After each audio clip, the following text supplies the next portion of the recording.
Selamat sore teman-teman. Jadi kita mulai ulang dulu. Ini gambar pertama ini tentang tangti. Terus nanti kita akan diskusi hari ini tentang masalah menetek dan gagal tumbuh. Ini adalah contoh gambar-gambar yang sering kita temui nanti di praktek atau misalnya kalau kita punya bayi, waspada kondisi ini ya. Nah, kemudian ini sumber bahannya dari Dr. David Todd, Dr. Asti Praborini di Jakarta, David Todd ini di Australia, kemudian dari THT di Children's Hospital Philadelphia. Ini Dr. David Todd ini menyampaikan seperti ini. Kalau ada tangti, risiko untuk menyapih bayi di minggu pertama itu meningkat 3 kali. Karena masalahnya sulit melekat, bayi tidak puas, ibunya nyeri puting, jadi frustasi ibunya, dia berhenti untuk menetek, seperti itu. Ini adalah gambar contoh dari bentuk-bentuk bayi tangti. Jadi yang di gambar ini kita menggunakan metode dari Dr. Kotlow. Ini yang tipe 1 dia di depan, kemudian ada tipe 2 yang di tengah, ada tipe 3 yang di belakang. Nanti ada tipe 4 yang tenggelam yang tidak bisa kelihatan tapi bisa kita raba ya. Jadi tipe 1, 2, 3, 4 untuk Kotlow ini adalah penanda koordinat seperti itu ya. Di mana lokasinya seperti itu. Jadi ada banyak metode mana saja bisa digunakan. Nah, kemudian ini gambar ini mencerminkan bagaimana bayi kalau dia menetek, dia menjulurkan lidah teman-teman, mengambil areola. Nah, kalau misalnya pada bayi tangti, lidahnya tidak bisa julur sehingga putingnya yang diambil dan putingnya luka. Kalau misalnya pada ibu-ibu yang putingnya pendek atau datar, biasanya akan lebih keras terasa nyerinya dibandingkan ibu-ibu yang putingnya panjang, seperti itu. Nah, ini ciri-ciri yang Dr. David Dodd sampaikan. Kalau pada bayi yang menetek, awalnya bayi bisa sulit melekat, sulit mengambil payudara.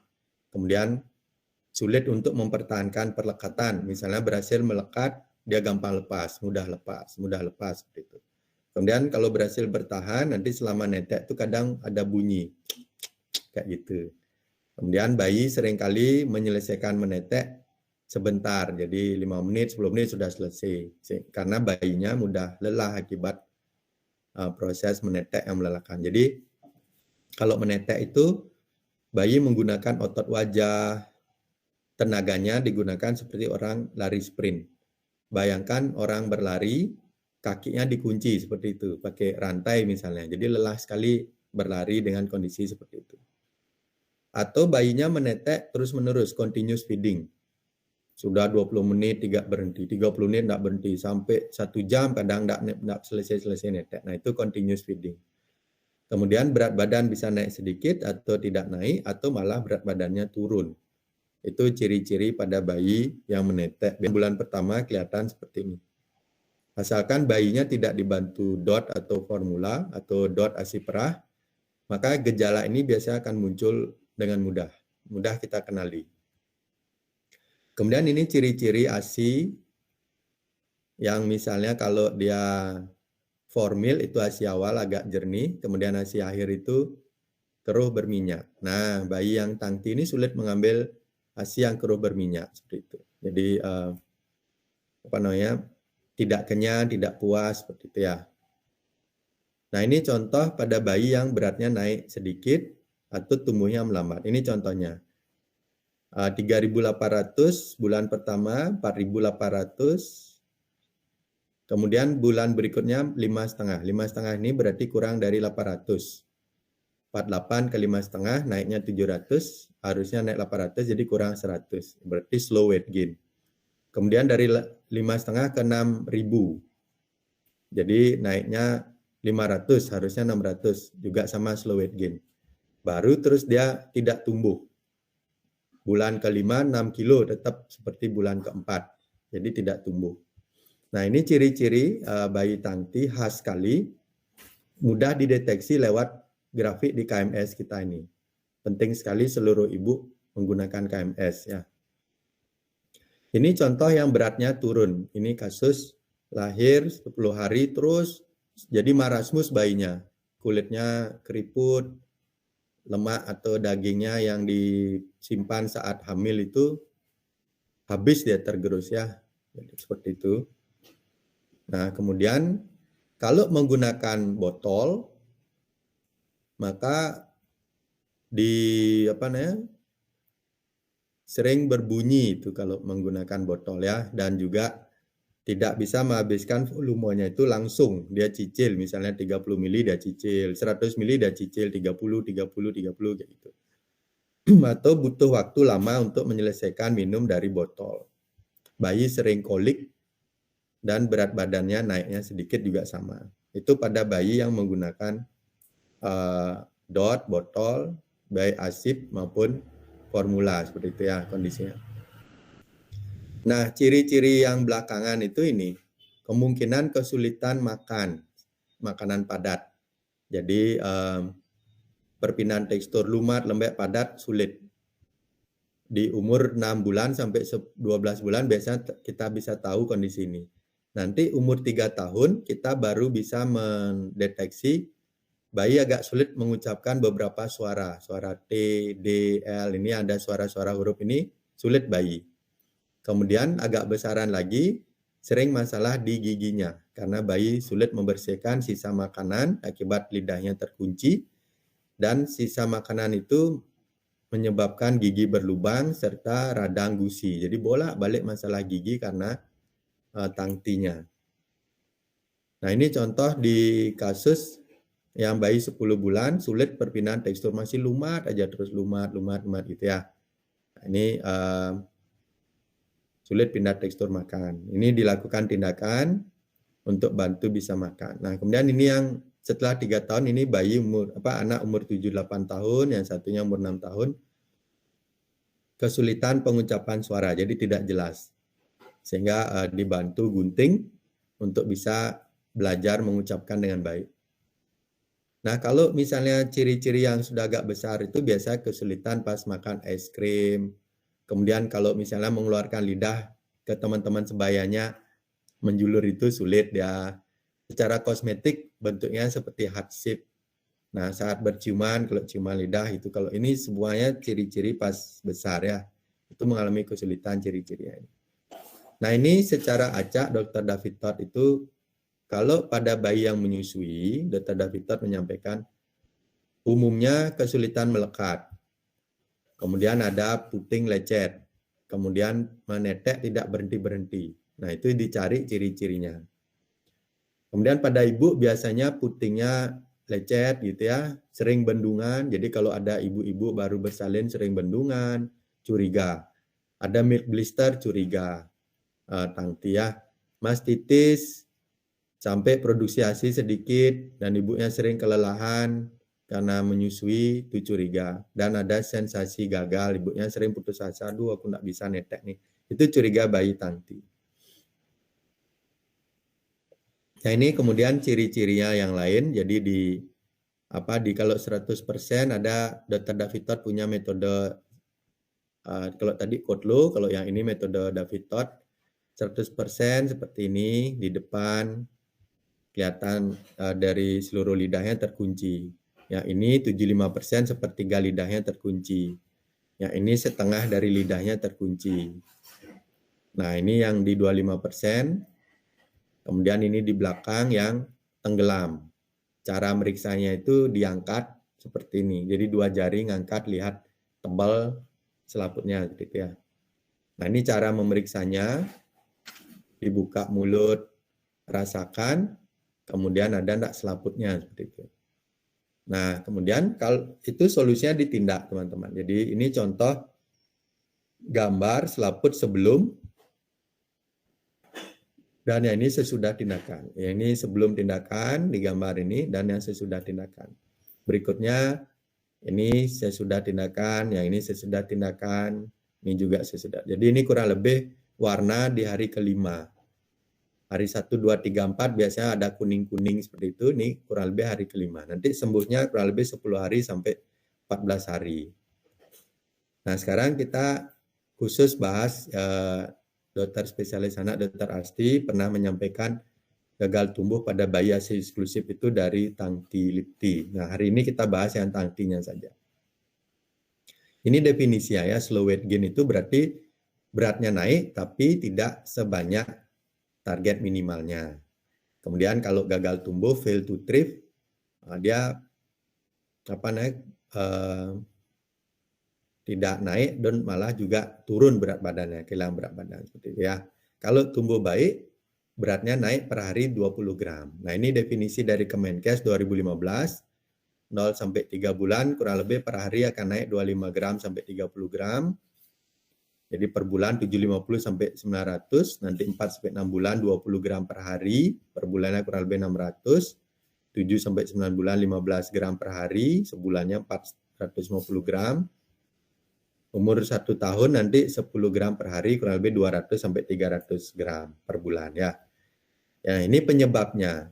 Kalau berat badan sulit naik, biasanya dampaknya ke tinggi badan. Jadi kita kuncinya di berat badan itu pertama kali. Nah, ini penyebabnya. Ada gangguan hormon, penyakit jantung bawaan, terus ada ankylosing tangti itu, dan penyakit bawaan lainnya.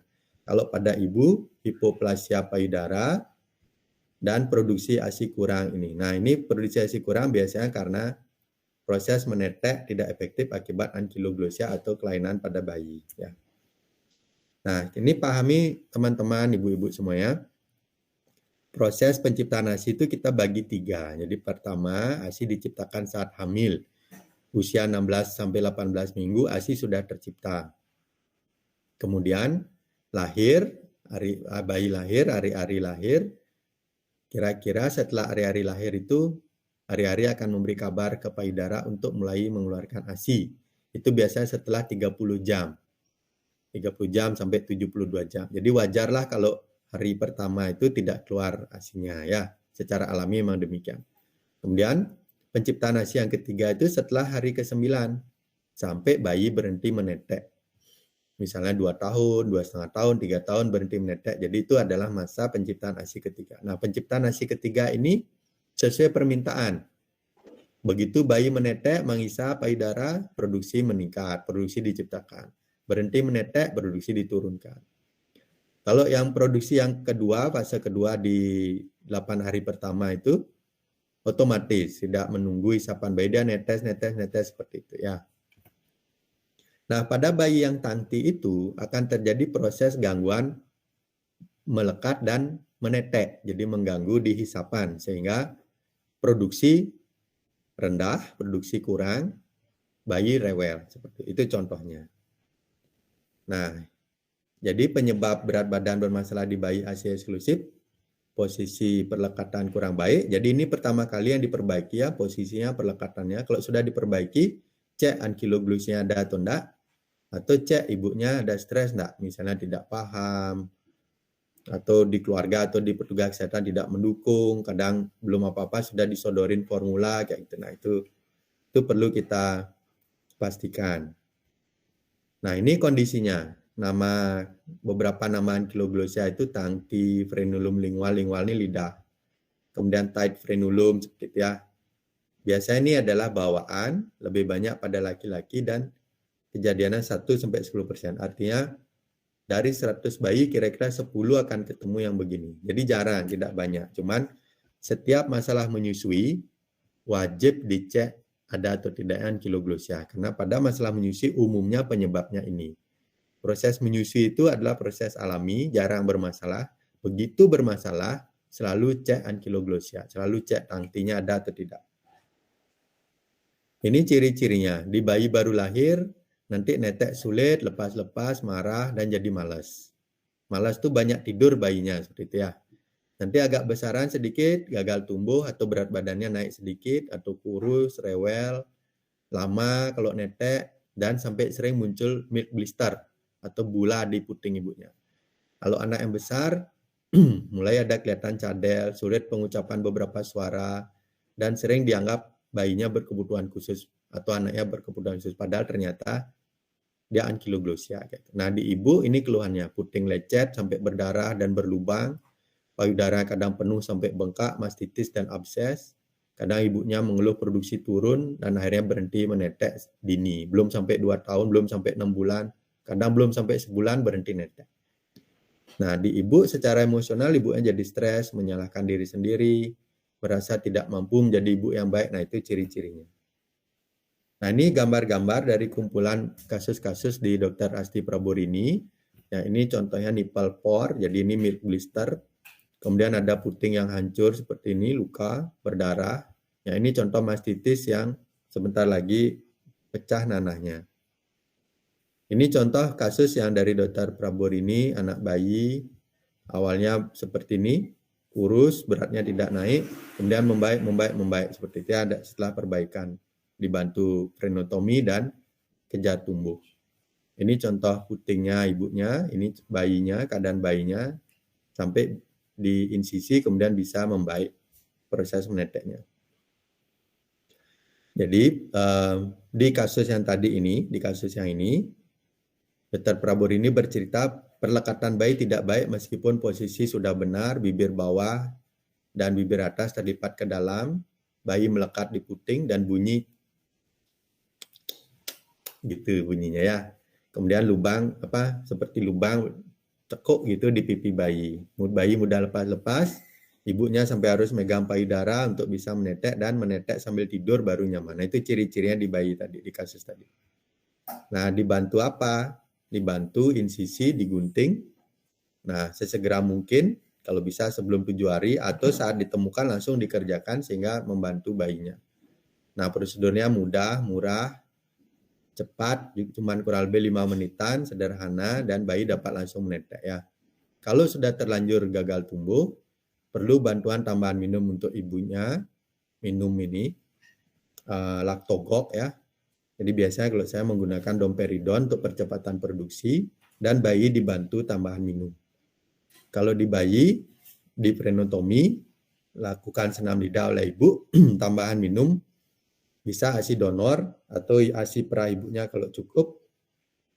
Kalau ASI donornya dipasteurisasi atau kalau sama sekali tidak ada ya dibantu formula untuk kejar berat badan.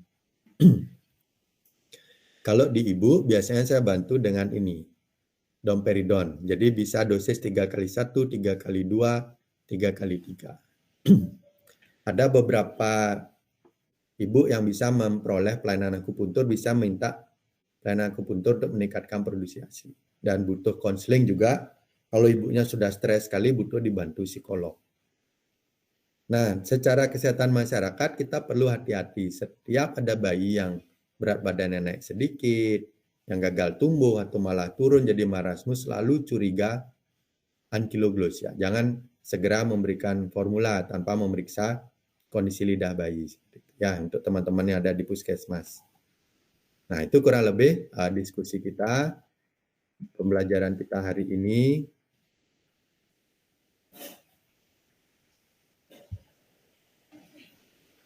Mungkin ada pertanyaan teman-teman. Izin bertanya, Dok.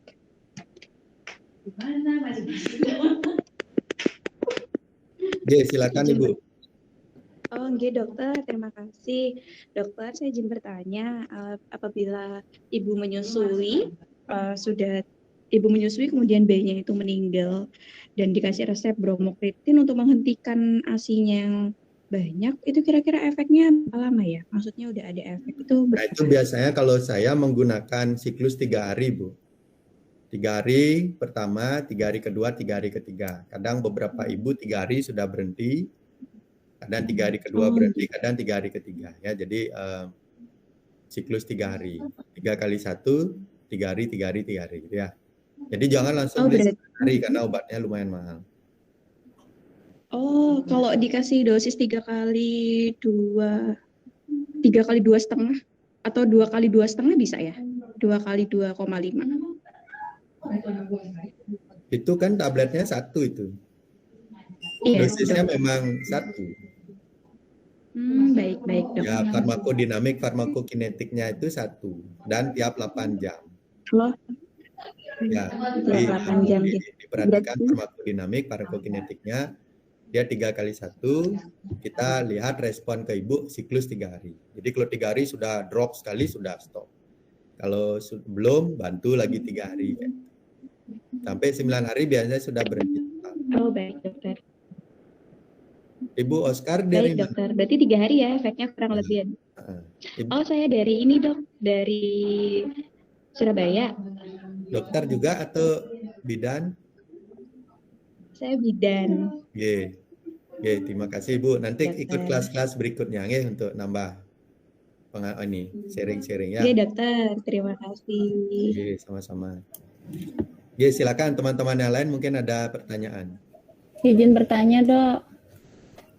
Oke, Bu Putri dari mana Bu?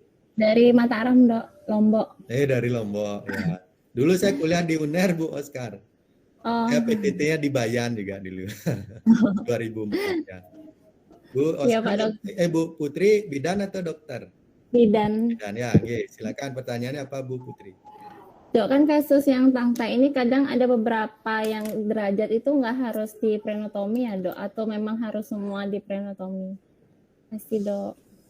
Kalau dari pengalaman saya, kalau dia sudah jelas laputnya di tipe 1, 2, 3 itu ya, yang code low 1, 2, 3 itu saya tindak. Walaupun dia tidak masalah di menetek, nanti masalahnya dimakan atau masalahnya pas bicara. Jadi dibanding menindak pas tua, kalau pas tua itu biasanya kita tindaknya dengan bius total, jadi lebih baik di bawah 6 bulan. Jadi simpel tindakannya. Nah, kalau dia yang tipe submukosa, yang tenggelam itu, saya butuh waktu seminggu untuk observasi. Jadi saya ada perlakuan-perlakuan. Misalnya diberikan full netek dulu observasi.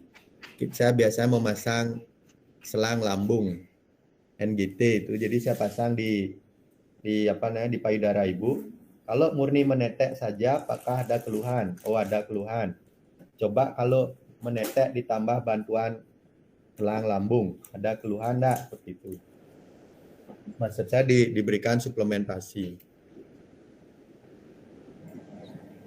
Jadi ini selang lambung 5 frank 40 cm NGT, kita tambahkan di payudara, bayi netek. Kemudian lihat responnya. Ternyata begitu diberikan tambahan, bayi menetek efektif. 15-20 menit puas, tidur. Nah, berarti dia tidak mampu mengambil hemit prenotomi yang tipe submukosa itu. Nah, biasanya pas kita menggunting itu, pengalaman saya, ternyata setelah dibuka itu lukanya lebar. Sama seperti yang tipe 1 atau 2. Jadi dia tenggelam di dalam itu tidak kelihatan. Dibuka, kebukanya lebarnya sama seperti yang tipe 1 atau 2. Wajar jadi ya, walaupun tidak kelihatan selaput, dia sulit menetek. Nah, itu hal yang wajar. Jadi syukurlah dia ketemu, dibantu gunting. Setelah itu biasanya gampang netek ya. Jadi kalau ketemunya selaputnya kelihatan tipe 1, 2, 3 gunting. Kalau misalnya tidak ketemu, saya tunggu seminggu baru putuskan gunting. Jadi ciri-ciri yang tadi yang David Todd itu diikutin ciri-cirinya. Kalau ada ciri-ciri itu, lihat selaputnya. Kalau ada 1, 2, 3 enggak usah nunggu gunting. Kalau tidak ada selaput, disimulasikan, dimanipulasi. Coba kasih tambahan minum. Ternyata membantu gunting, artinya bayi tidak dapat hemil. Itu. Nah, itu kurang lebih yang saya kerjakan selama ini untuk bantu bayi-bayi yang netek. Terima kasih Pak Dokter.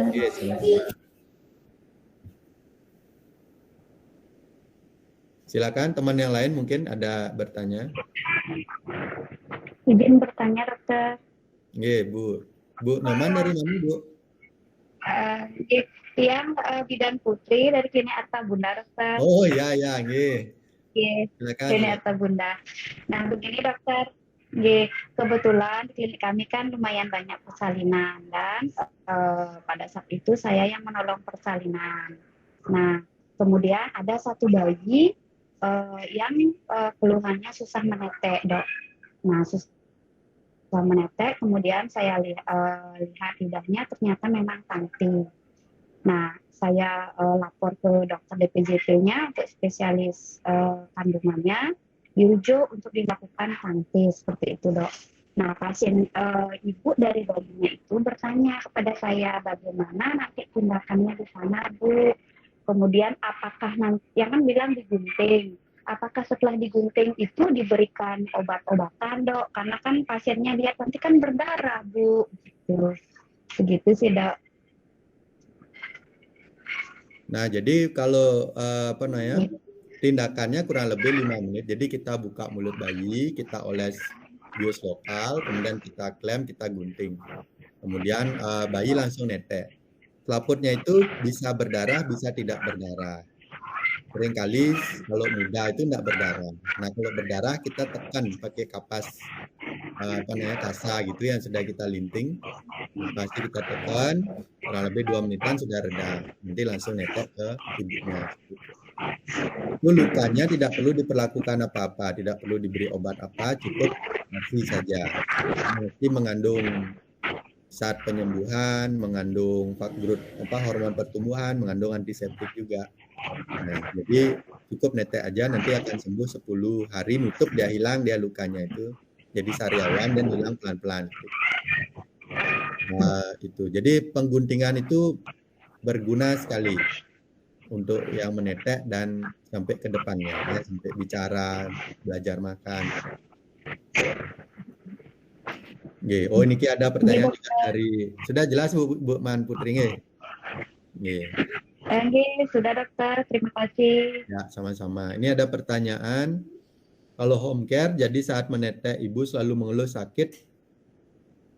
Jadi cek pertama posisi perlekatannya, sudah baik posisinya. Kemudian kalau putingnya sakit, berarti bayi tidak ngambil areola. Cek lidahnya. Biasanya puting sakit itu tangti. Menetek itu tidak sakit.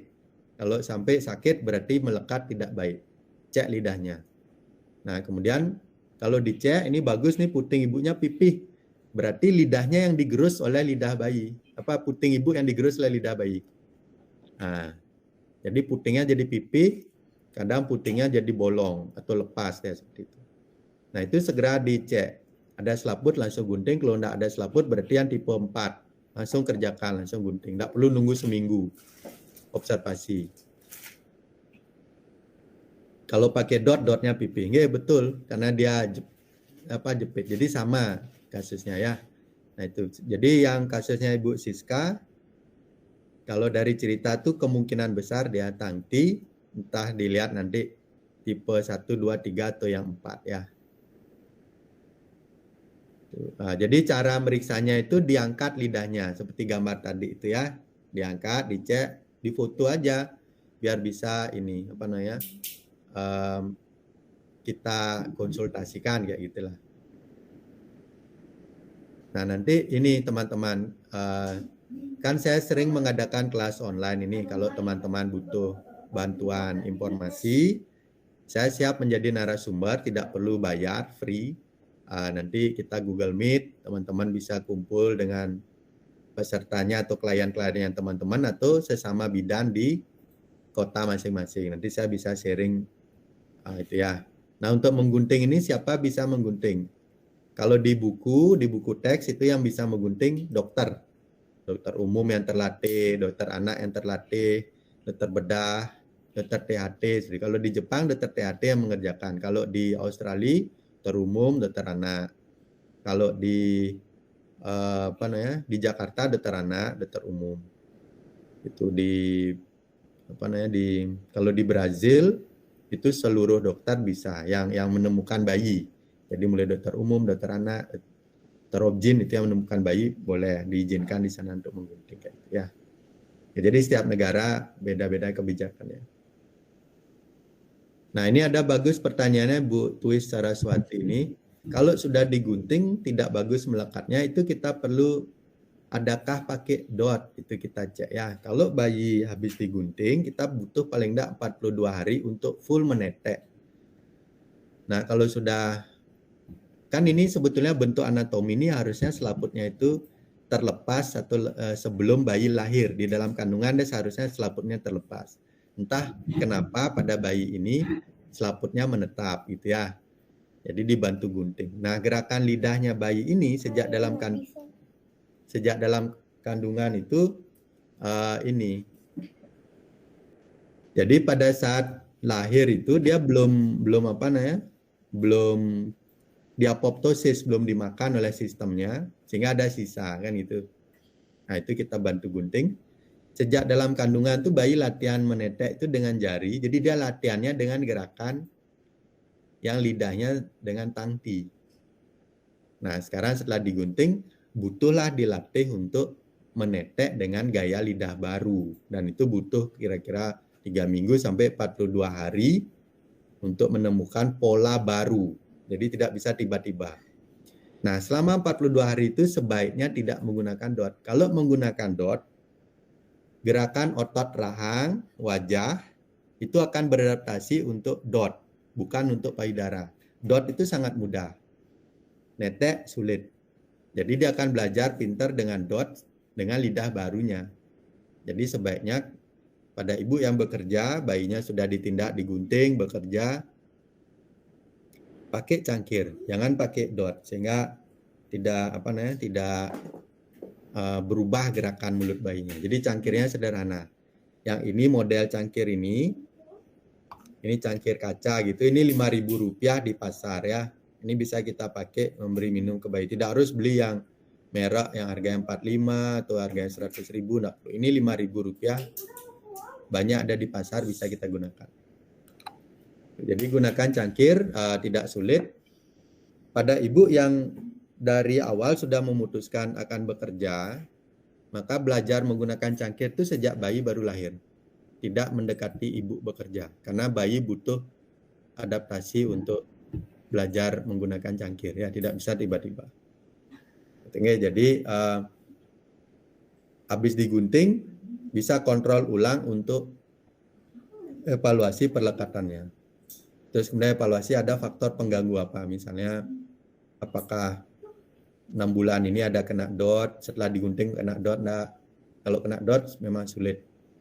Kemudian kalau setelah 6 bulan kita gunting, proses makannya gimana? Jangan-jangan bayi setelah digunting itu nyaman dia makannya, dia lebih milih makan dibandingkan netek.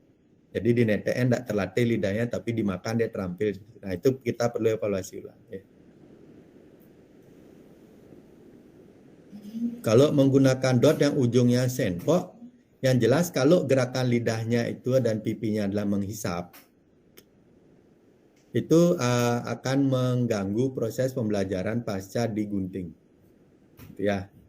Jadi pasca pengguntingan itu betul-betul harus disiplin untuk belajar ulang netek. Karena bayi butuh waktu, tidak bisa tiba-tiba. Karena ini bermain dengan otot, kita butuh mengubah gerakan ototnya. Harusnya kan di dalam kandungan itu hilang selaputnya, di apoptosis namanya secara medis, dimakan oleh sistem ini. Sama kayak jari tangan kita saat di dalam kandungan itu ini ada selaput, habis itu dimakan oleh dirinya sendiri, selaputnya hilang jadi jari.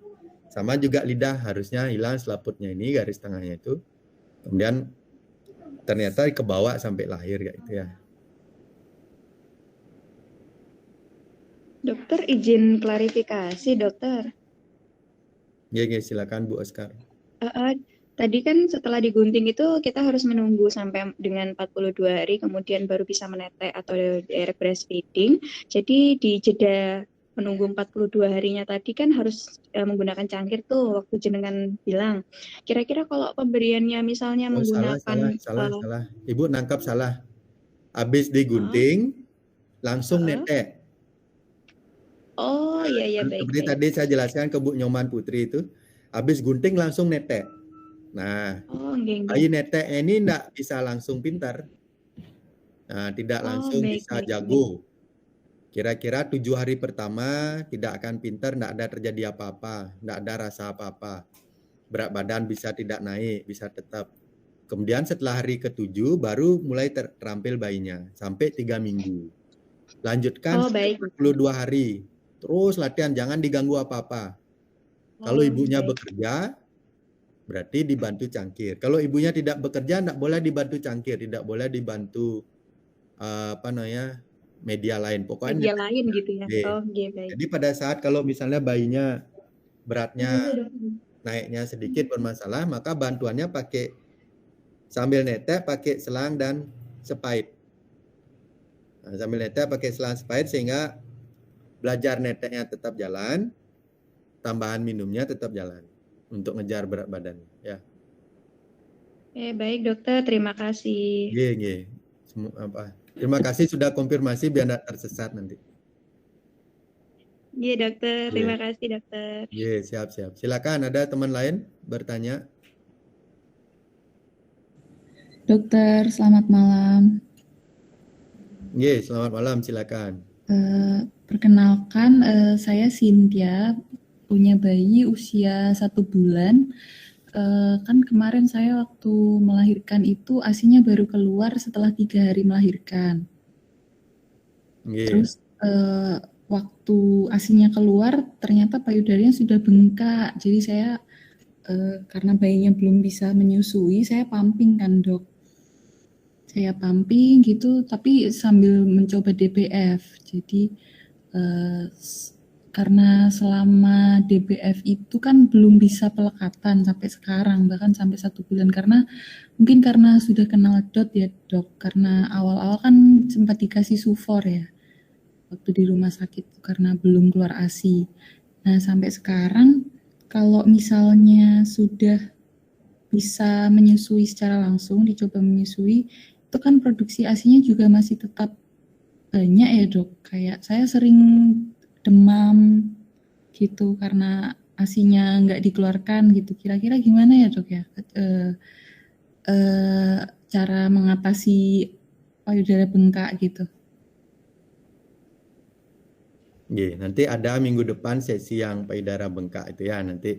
Tapi sekarang sekilas saya jelaskan. Kalau misalnya memutuskan untuk, kan di sini kita perlu tanya ke diri, ini mau ngasih bayinya apa nih? Mau ASI atau formula kayak gitu ya. Yang terbaik ASI, tidak ada pilihan sebetulnya. Nah ASI ini kemudian pada ibu-ibu yang sibuk itu memutuskan pumping, yang masih bisa menetek kan gitu. Nah kalau memutuskan memerah, memerahnya bisa dengan perah tangan, bisa memerah pompa. Pompanya bisa manual, bisa elektrik. Begitu memutuskan memerah, itu harus disiplin tiap 2 jam. Atau sebelum payudara terasa penuh sudah harus diperah. Tidak boleh istilah ngantuk, tidak boleh istilah capek. Ibu-ibu yang main pumping, eksklusif pumping itu betul-betul tahan banting. Jadi dia tiap 2 jam perah, tiap 2 jam perah seperti itu. Sehingga tidak ada istilah bendungan. Nah, kalau sampai bendungan berarti pernah ada satu masa telat perah. Seperti itu ya. Akhirnya payudara itu terbiasa untuk jadi bendungan. Nah, kalau sudah terlanjur jadi bendungan, dikembalikan siklusnya, tekun merah, dan dibantu masas. Itu ada masas arugaan namanya, kalau tidak salah di Surabaya. Ibu Cynthia di mana lokasinya? Saya di Denpasar, Pak. Oh, okay. Jadi nanti ada bisa datang tuh di grup. Ibu kalau gabung ke grup Rumah ASI Bali, nanti ada Bu Rani bisa bantu ngajar masas. Bu ketemu Bu Rani, nanti diajarin masas arugaan. Jadi payudara yang rajin diperah itu relatif stres. Wajar dia ada bendungan. Nah, dibantulah stresnya itu dirilis dengan masas. Masas arugaan namanya tekniknya, dilakukan sendiri sehingga lunak dia. Kemudian diperah, teratur merah. Jadi perah dan masas itu menjadi rutinitas ibu. Itu solusinya untuk payudara yang perah. Kemudian kalau misalnya ibu memutuskan saya kepingin bayi saya menetek, berarti kita lakukan relaksasi. Kita lepas dot, belajar ulang netek. Ibu bisa ketemu saya di klinik. Nah, itu nanti diajarkan kembali menetek. Kalau misalnya bayinya ada tangti, kita gunting sehingga bayinya gampang belajar netek. Nah, besok kalau ada bayi kedua, begitu bayinya lahir, wajar sekali di hari pertama itu tidak keluar ASI. Jangan panik. Kalau misalnya ada tanda kekurangan minum, ada itu nanti salah satu sesi belajarnya kita di 8 hari pertama, gimana menghadapi 8 hari pertama. Itu kalau misalnya sudah dibuktikan ibu mengobservasi bayi, bayiku kurang minum nih, segera beri tambahan minum dengan ASI perah donor yang dipasteurisasi atau dengan formula, tapi tidak menggunakan DOT, gunakan cangkir, sehingga bayi tidak bingung. Dehidrasi teratasi, bayi tidak bingung, dan payudara bisa dilatih dengan bayi. Bayi bisa netek balik ke payudara. Nah, itu solusinya untuk bayi yang kedua nanti. Untuk bayi yang sekarang direlaksasi. Kalau terkait bendungan, ibu rutin memerah tiap 2 jam dan belajar pijat seperti itu ya. Oke, ibu sudah gabung belum di Rumah ASI Bali di grup WhatsApp? Belum, Dok. Ya, nanti bisa WhatsApp Bu Rate ya, staf saya ya. Nanti bisa di-invite ke grup. Ya, join di sana untuk dapat info-info ya. Iya, baik. Terima kasih Terima dokter. kasih Ibu Cynthia. Silakan teman-teman, ada lagi pertanyaan? Izin nanya dok, Silakan. apakah ada hubungannya dok dengan kesulitan pakai DOT juga?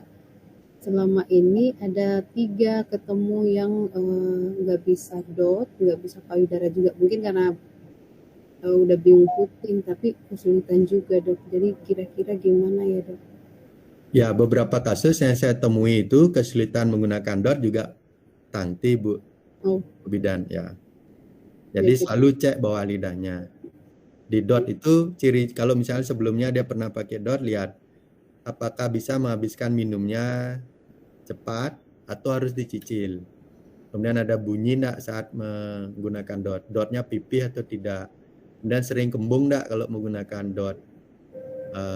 Bayi sering rewel enggak misalnya kalau menggunakan DOT. Itu contoh-contohnya. Nah, kalau sama sekali belum bisa pakai DOT, belum pernah kena DOT, ya berarti memang secara alaminya memang DOT itu sulit, Bu.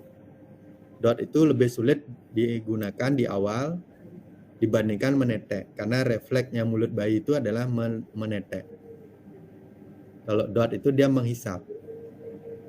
Jadi suckling adalah refleks alami bayi yang dipelajari sejak dalam kandungan.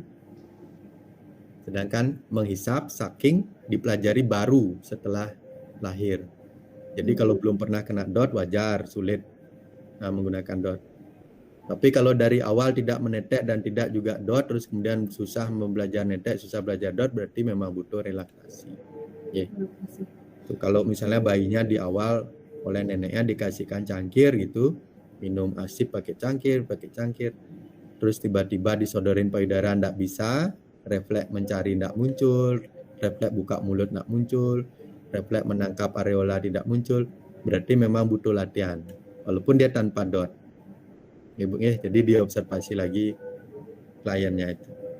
siap dok. Terima kasih Bu Bidan. Iya, ada lagi dok. Dari Bandung. Iya dari Bandung. Terus dok, izin lagi, kalau misalnya kan ini udah direlaksasi nih dan ketahuan ada tangtainya. Apakah hari pertama relaksasi langsung rujuk untuk asesmen atau insisi tangtai, atau bagaimana dok? Diberhentikan dulu doknya? Gimana dulu? Biasanya saya seminggu, udah benar belum sih dok? Seminggu di belajar nyusul dulu pakai selang kayak tadi, baru ke dokter untuk asesmen tangtainya, atau gimana harusnya dok? Jadi kalau di saya di klinik, saya lihat dulu bayinya separah apa bingungnya. Misalnya kalau bayi disodorin payudara, sudah langsung menolak. Nah, terus ada tangti. Nah, jadi saya gunting tangtinya itu. Kalau seandainya ibunya gagal menetek, setidaknya kita bisa menyelamatkan bayi untuk makan dan bicara. Dan itu kebaikannya itu. Nah, kenapa saya pertimbangkan itu? Karena tidak semua orang tahan menghadapi bayi yang teriak akibat kebingungan DOT-nya dilepas. Kadang baru mulai 6 jam atau 12 jam lepas DOT, bayinya teriak sekali, nyerah kakek neneknya atau ibunya, akhirnya dapat DOT lagi. Jadi itu. Kemudian kalau bayinya ternyata disodorin payudara, mau dia melihat, mau dia tertarik, terus kemudian masih mau buka mulut dan ngenyot. Oke, saya coba pasang nipple seal. Nah, nipple seal, mau ngenyot lepas-lepas gitu, saya coba pasang nipple seal untuk bantu melekat. Karena biasanya lidahnya tangti kan tidak bisa ngambil jauh. Saya pasang nipple seal. Sehingga putingnya agak panjang. Saya pasang nipple seal ini untuk di hipapik kiri, kanan, bawah. Isi atasnya dibuka. Netek kan?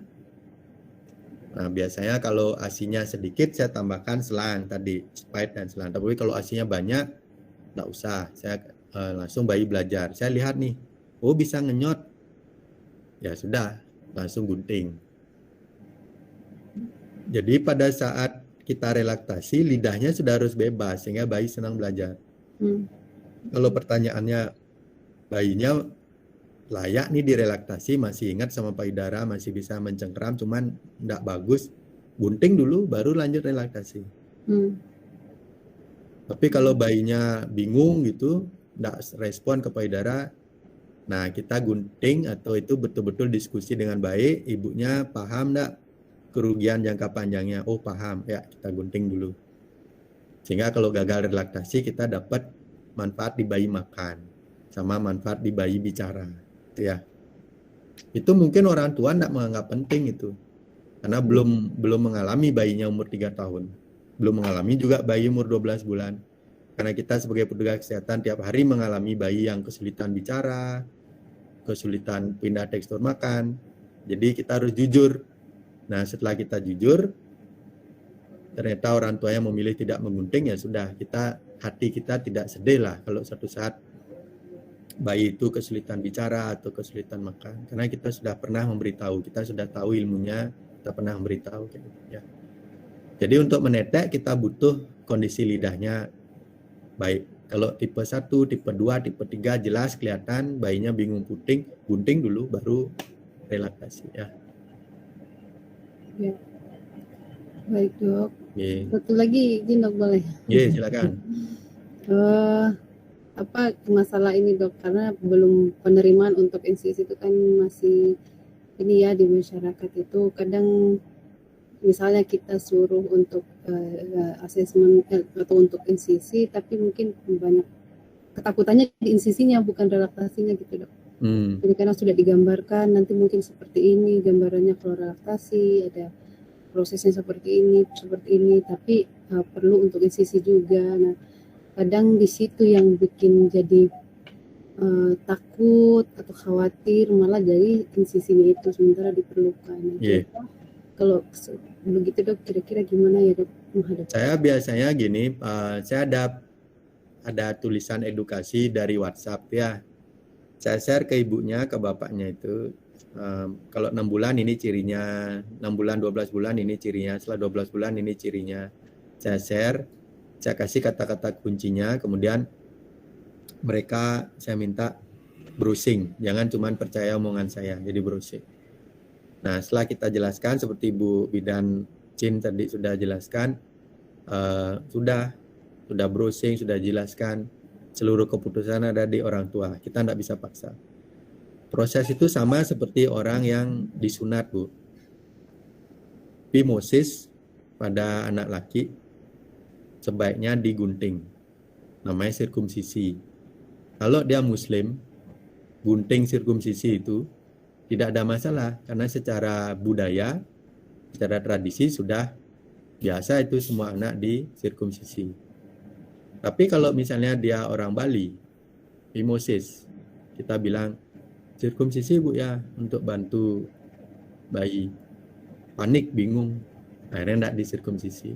Ya, kalau komunitas Kristen bisa disirkumsisi, bisa tidak. Itu pengalaman saya. Jadi sama Bu statusnya.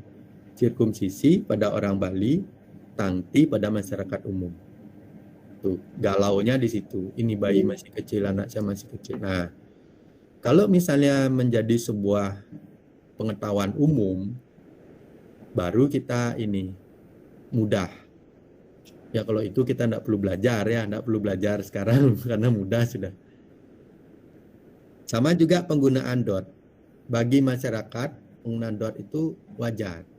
Bagi kalangan medis yang mempelajari laktasi, DOT itu betul-betul merubah struktur rahang. Rahang berubah, pertumbuhan gigi-gigi berubah, kecepatan bicara berubah, masalah infeksi telinga tengah, sinus, dan saluran napas atas sering muncul.